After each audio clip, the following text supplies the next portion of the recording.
Best advice would just be do it. Don't waste too much time, just do it, Focus more on business than party. Digital Nomad's most trusted one-stop shop travel bestie. Make your move. Welcome to Nomadify On Air, the place that takes you on a journey to learn the world of remote working and to understand the lifestyle of digital nomads in hopes to inspire you to escape the 9 to 5.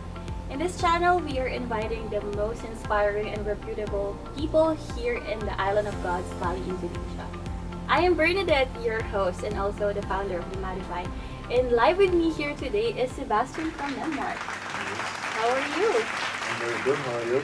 I'm good. Thank you so much for your time today. Can you tell us something about yourself, your business, or what do you do? Yes. I'm Danish from Denmark, partly Greenlandish, partly Danish, but born and raised in Denmark. I'm 29 years old. I've been in Bali now for about 1 year in total. The business that I have down here is a BPO company. So it's like processing different outsourcing opportunities to other companies, and then we just do it remote. Mm-hmm. Primarily, we are specialized within accountants, lead generation, sales, and yeah, that's basically it. Also customer service. Nice. That's a very holistic approach. Like, I'm from the Philippines, and Philippines is like a call center or BPO capital in Asia. So, do you have Filipino employees? We don't have, but we have employees at the Philippines. Amazing. Nice. So, how did you like venture into this type of lifestyle? Like, how did you become a digital nomad, and what made you pursue this life? Yeah, so ever since I was a small kid, my family, they used to travel a lot, and they used to bring me and my sister, and we have been many places in the world. So already from a very young age, I thought that the world is much more bigger than where I come from, and I know that there was a lot of stuff that I could see around the world. So automatically when I got older, I was kind of like striving in order to get to know people or companies where it was a opportunity to work abroad, like a nomad. So around the age of 21, I got hired in Spain.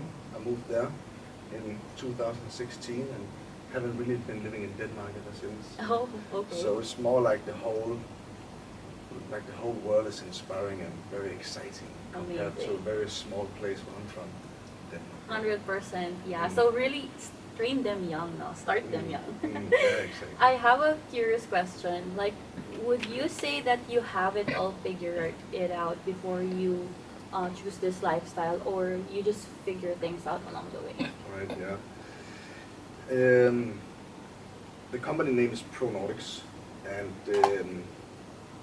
Nordics is a pretty big chain with these kind of services that we're doing.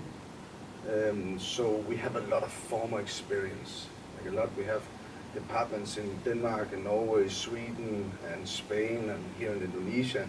We have employees sitting in most of Europe and also some parts of Asia. So a lot of those former experiences by starting up businesses in a former country I already had in my backpack before coming here. So it's not 100% unfamiliar, but there is no question about that the difference between Europe and the difference between Asia is huge. So of course there is a lot of new things to take into consideration, but I would say I was prepared from home as much as I could. And I think it worked out very fine. I could think so. I agree. What challenges have you faced while working remotely, and how have you overcome it? All right. Yes. So again, I used to work in Europe, in Spain for many years before I came here. And for those who have been in Europe and have been in Asia, you guys know that there's a huge difference between these two continents.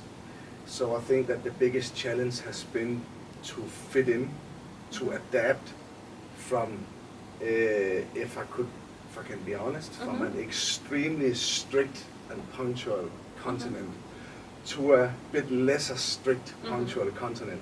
So the big balance between what I used to do and how I used to drive a business and how many demands Why did you choose Bali among other places?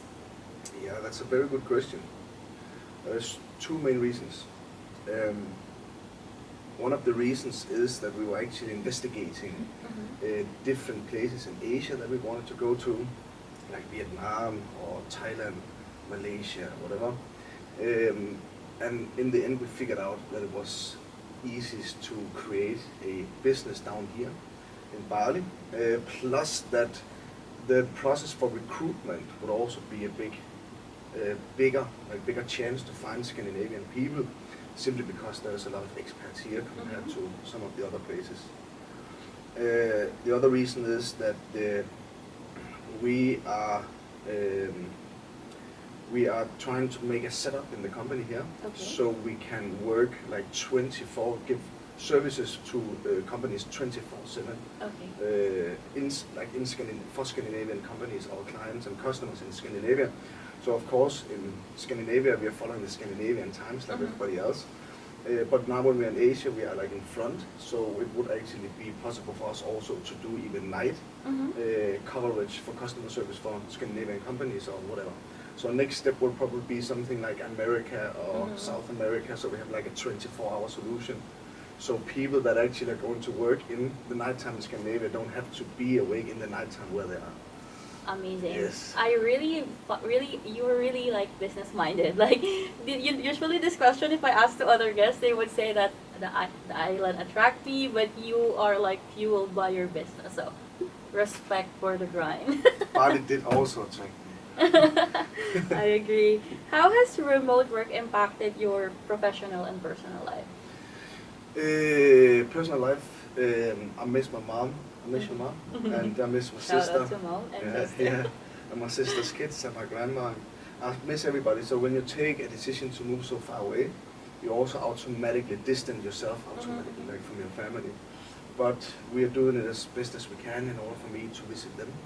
I'm Christian, so we have Christmas. So every Christmas, no matter where I've lived in the world, we always visited each other. I come there, they come here.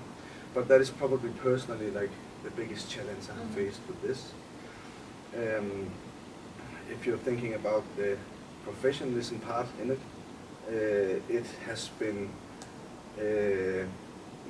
more the thing that I have been able to develop myself as a person.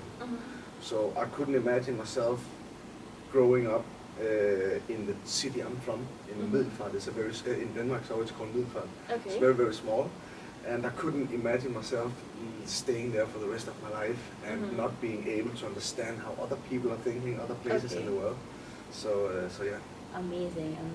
That's like, where did you spend last Christmas though? Last Christmas in Denmark. Oh yeah. Really with the fam. Yes, I understand. Exactly. So my next question would be like related to this, like, how do you see relationships and dating in this kind of lifestyle? I won't have that much experience in that area, but I think my personal opinion would be that it would be easiest for an expat to date an expat. Okay. That is my comment. Respect for that. What advice would you give to someone who is considering to become a digital nomad? Like, what do you think is the important skill that they need to learn? Oh, that's a lot. That's a lot. But I can tell that if you're already in the phase of considering being a digital nomad, my best advice would just be do it. Like, don't waste too much time. Just do it. You know, the skills that you definitely would be needing in order to start up a business in a place like this with a very different culture would be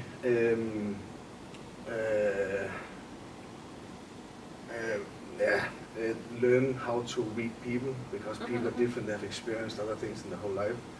Learn how to adapt to the different situations that you will face being abroad. And another good advice would be obey the law and orders in the country and respect people's cultures. Amazing. I guess, if you will give your old self, before you became a digital nomad, an advice, what would it be? Yes. As I said in the beginning also, like, I have been used to traveling around a lot, so I don't really feel like I have been needing a lot of like guidance or a lot of words from other people in order to know how it is. But if I should give me one simple advice, it would just be focus more on business than party. That is my younger self. That's true, that's Yeah. valid. Yeah.